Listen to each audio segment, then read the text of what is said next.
Mujadara cake. Okay, so start off by cooking 1 mujadara pouch using only 3 to 4 cups of water.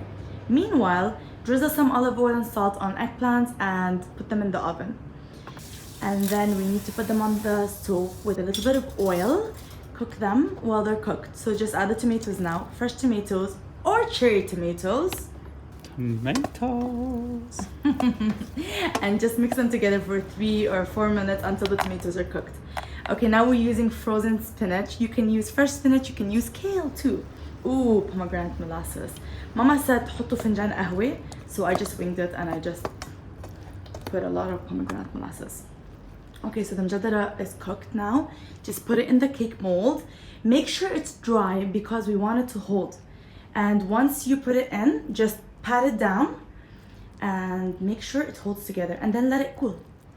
And then this will be ready. So once it's cold, put it on top of the mujadara and decorate with parsley, rumman of course, and let's see what the result is.